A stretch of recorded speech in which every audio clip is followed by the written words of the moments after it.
Bonjour chers tous, je suis ravie de vous retrouver aujourd'hui sur cette chaîne. J'espère que vous vous portez bien. Pour ma part, comme vous pouvez le voir, ça va. Je rends grâce. On se retrouve aujourd'hui pour une nouvelle vidéo. Je tiens encore une fois à vous remercier pour les 5000 abonnés.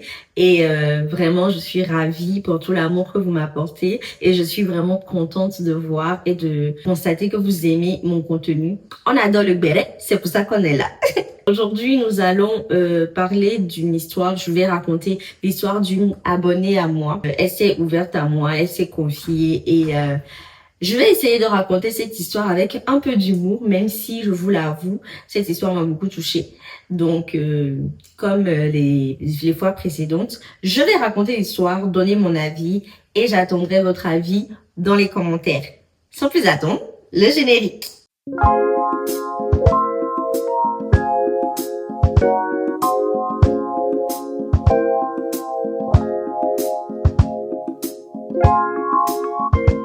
Pour la petite histoire d'aujourd'hui, ma mère et moi, depuis ma plus tendre enfance, on ne s'est jamais réellement entendu. Je n'ai pas cette chance d'avoir une relation mère et fille avec ma mère, malheureusement. C'était très difficile, mais j'étais plutôt proche de mon père. Mon père prenait au moins le temps d'essayer de comprendre ce qui se passe avant de penser aux punitions ou avant de juger, ce qui fait que j'ai toujours été plus proche de mon père que de ma mère. Quand j'étais un peu plus jeune, peut-être je devais avoir 8 ans, ma mère et moi et mes frères et sœurs, nous allions à l'église ensemble. Donc un jour, un dimanche, il y a le prêtre qui nous présente quelqu'un, enfin un nouveau venu dans l'église, un nouveau frère, qui a raconté son histoire et qui a expliqué qu'il était dans des difficultés, qu'il n'avait pas d'argent, il ne trouvait pas de travail, ses parents également étaient démunis et qu'il était venu dans l'église histoire de trouver un peu de réconfort.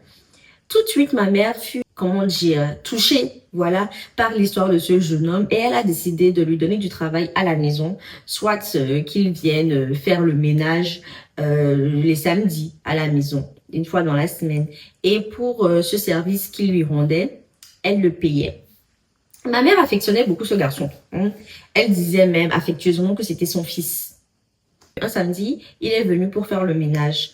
Donc, quand il faisait le ménage en haut et les chambres, en fait, sont en haut. Donc, moi, j'étais au salon en bas. OK? Donc, quand il a fini de faire les chambres en haut, il est descendu pour faire le ménage au salon. Donc, moi, logiquement, je me lève, j'éteins la télé pour pouvoir le laisser faire son travail. Voilà, tranquillement. Je rappelle que j'avais 8 ans. 8, 9 ans maximum. Donc, en me levant je voulais partir. Il me fait signe, il commence à causer avec moi, est-ce que ça va et tout, enfin, tranquille. Je faisais toujours le maximum pour l'éviter parce que, voilà quoi, je voulais pas de problème. Donc, il a commencé à faire des petites blagues, je rigolais avec lui, genre juste, laisse-moi partir en fait. Juste pour être poli, pour vous dire. Donc, ce qui s'est passé, c'est il a fait une remarque déplacée en me disant, toi tu es petite comme ça, mais tu pousses déjà les seins. Ok? Ça me faisait pas rire. Mais pour pouvoir sortir de la situation, voilà, j'ai souri vite fait. Et il a eu un acte déplacé. Il s'est permis de toucher mes seins. Ok? Il s'est permis de toucher mes seins. Je savais pas trop comment réagir et franchement, à cet âge, pour moi, en fait, je savais que c'était peut-être pas quelque chose de mal, mais je ne connaissais pas la gravité de son acte. Je sais pas si vous voyez un peu ce que j'essaie de dire. Donc, ce qui s'est passé, c'est que après ça, ben moi, je suis partie et j'en ai parlé à personne.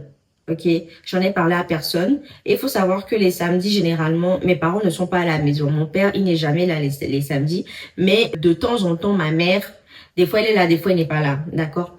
Donc, ce jour-là, mes deux parents n'étaient pas à la maison. Donc, ce qui s'est passé après ça, c'est que je suis partie, je n'ai rien dit, j'ai fermé ma bouche sur cette histoire. Et tout est devenu comme d'habitude. Enfin, tout est rentré dans l'ordre, quoi. Et un jour, mon père m'appelle dans sa chambre, il me dit qu'il a rêvé qu'un homme m'a touché. Et que si jamais ça arrive, de venir lui dire. J'ai juste dit d'accord. Mais ce qu'il ne savait pas, c'est que c'est déjà arrivé, ok? Mais j'ai pas eu le courage, en fait, de lui révéler, en fait, ce qui s'était déjà passé. Donc, je suis partie dans ma chambre et j'ai réfléchi à la chose. Je me suis dit, c'est bizarre que ce soit maintenant qu'il rêve de ça. Et c'est bizarre, en fait, qu'il rêve de ça tout court. Après une réflexion, je suis retournée dans sa chambre et je lui ai dit voilà ce qui s'est passé. Je lui ai raconté tout dans les moindres détails. Et mon père, furieux, a décidé de prendre les choses en main. Mais il n'a pas agi en même temps parce que connaissant le tempérament de ma mère, il a décidé de se calmer. Et le dimanche qui a suivi, on est parti à l'école, pardon, on est parti à l'église. Et mon père est allé directement parler au jeune homme qui devait avoir à l'époque 25 ans. Il est parti lui parler, il lui a dit « Ah, voilà ce que ma fille m'a dit et tout et tout ». Premièrement, il voulait nier en disant que non, ça ne s'est pas passé comme ça et tout. Mais mon père a insisté sur l'histoire. Il lui a dit non, mais c'est pas normal de faire ça et tout. Bref, il a vraiment confronté comme un père devrait poster. En gros, il m'a protégé, on va dire, ok. Et finalement, le gars, il a avoué exactement ce qui s'est passé. Mon père lui a demandé de raconter comment ça s'est passé. Il a raconté et c'était pareil, genre vraiment la même histoire que j'avais racontée.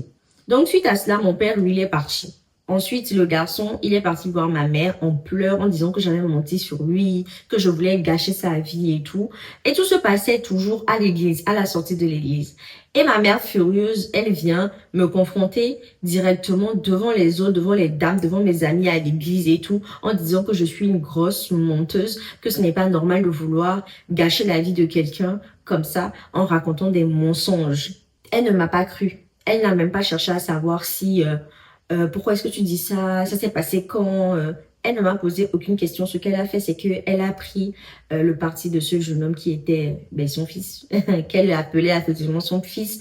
Et pour vous dire, je pense qu'il était beaucoup plus son fils que moi, je n'étais sa fille. Et pour notifier également, lorsque mon père a confronté ce jeune homme, il lui a interdit de revenir dans la maison. Il lui a interdit de s'approcher de moi.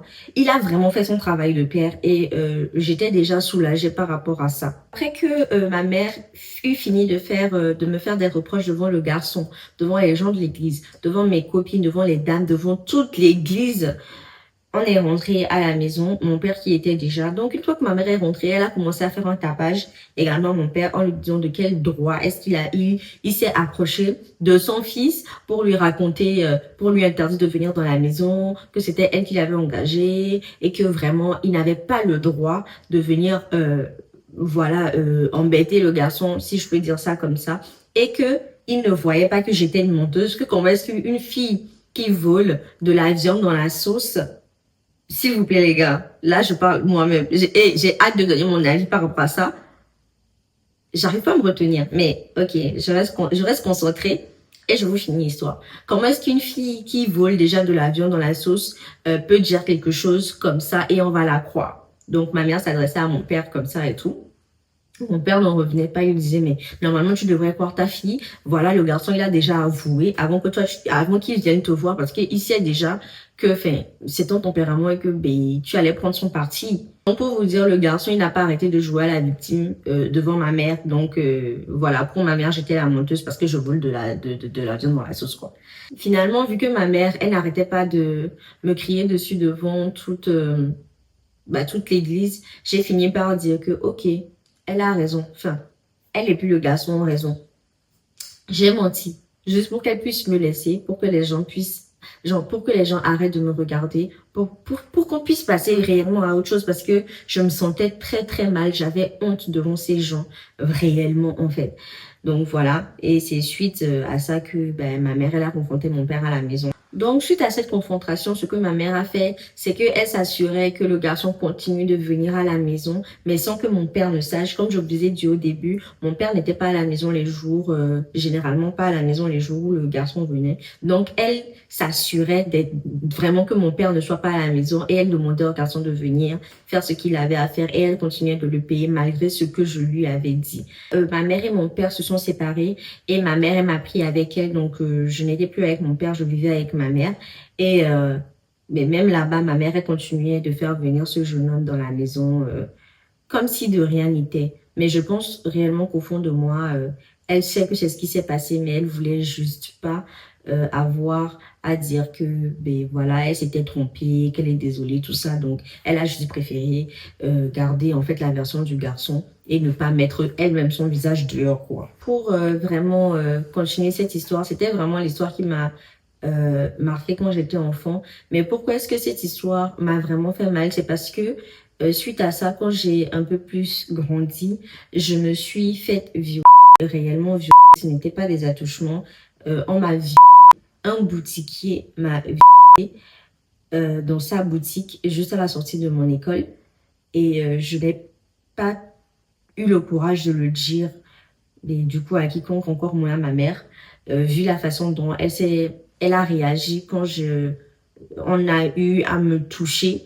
Je pense qu'elle ne me croirait pas et je n'ai pas vu la nécessité d'en parler parce qu'on ne me croirait pas.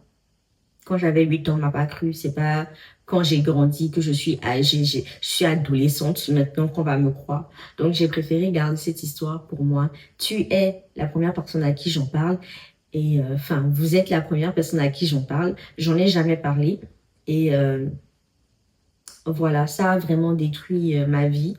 Hein, toutes ces histoires, surtout en fait le fait que je ne sois pas proche de ma mère, surtout le fait que ma mère ne m'ait pas soutenue et protégée dans les moments difficiles que je traversais, et surtout le fait qu'elle m'ait pris pour une menteuse alors que j'étais en train de lui confier qu'on avait abusé de moi.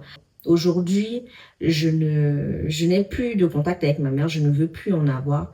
Je suis dans mon coin et j'aimerais qu'elle soit également dans son coin. Mais bien évidemment, les gens continuent de dire que ça c'est quelque chose d'enfant, qu'importe ce qui se passe entre toi et ta mère, il faut pouvoir trouver le moyen de lui pardonner et de reprendre sur de nouvelles bases. Mais moi, je ne suis pas apte et je ne veux pas. Mon cœur n'est pas ouvert à pouvoir reprendre une autre relation ou je sais pas quoi avec cette femme-là qui m'a abandonnée réellement et qui m'a laissé sombrer dans le noir total.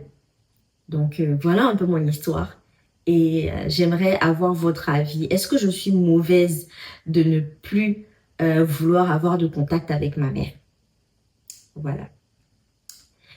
Voilà, chers spectateurs, cette petite histoire que mon abonné a partagée avec moi.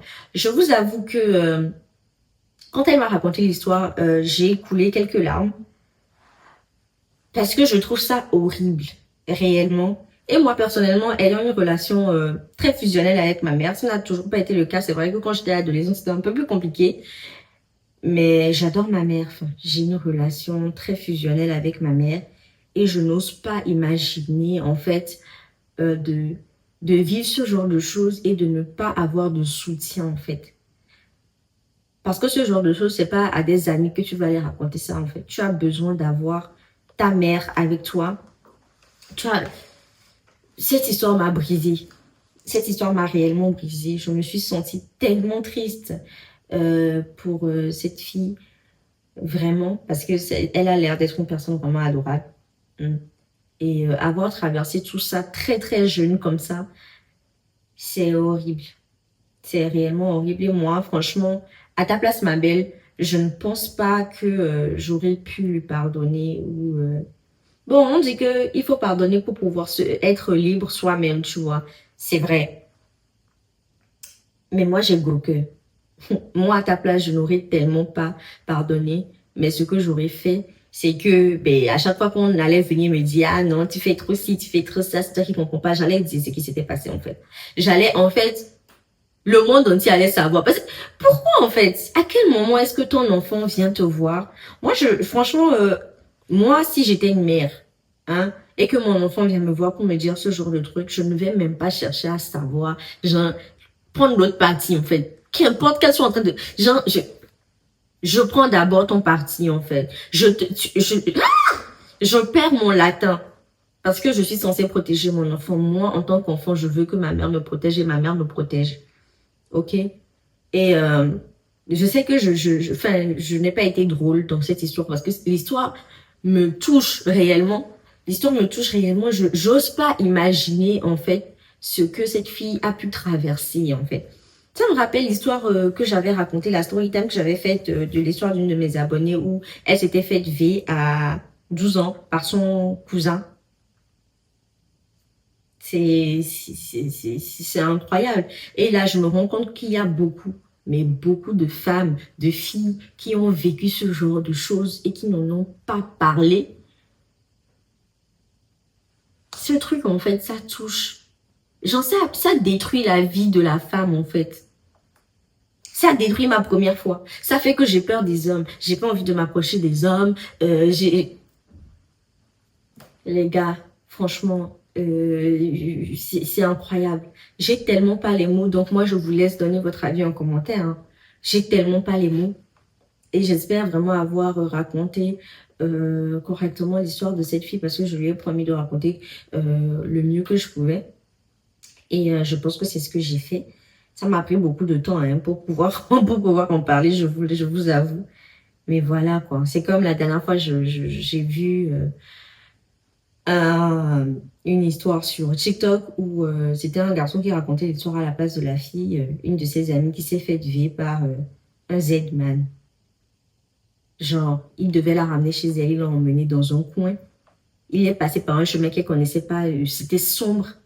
Et là, il lui a mis un couteau sur la gorge et il a fait ce qu'il avait à faire, en fait. Une mère de famille. Son enfant l'attendait à la maison. En fait, je ne sais pas si les hommes... Je sais, à quel moment est-ce que, genre, vous dites que vous allez, en fait, faire ce genre de truc et ça, genre, ça vous procure du plaisir, réellement? Est-ce que... Franchement, les gars, ce genre d'histoire me brise tellement. Ce genre d'histoire me fait tellement mal que je perds mes mots, en fait. Je ne sais jamais quoi dire. Déjà que je ne sais pas consoler les gens quand ils pleurent. Mon cœur est en 1000 morceaux, en fait. C'est comme si... Enfin, je suis concernée par la chose. Donc, vraiment, les filles, faites attention à vous.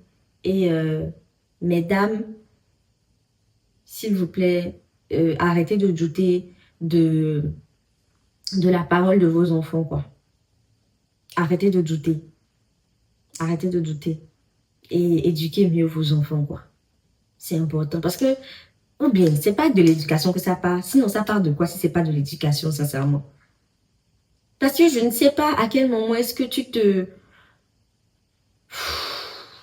Les gars, franchement, si je continue de parler, je vais tourner en rond parce que c'est vraiment... cette histoire est vraiment lourde. Ça pèse vraiment sur mon cœur et voilà. J'ai hâte de voir ce que vous en pensez dans les commentaires. Et on se dit à bientôt pour une nouvelle vidéo sur cette page. Et ma belle, encore une fois, merci d'avoir partagé cette histoire avec moi.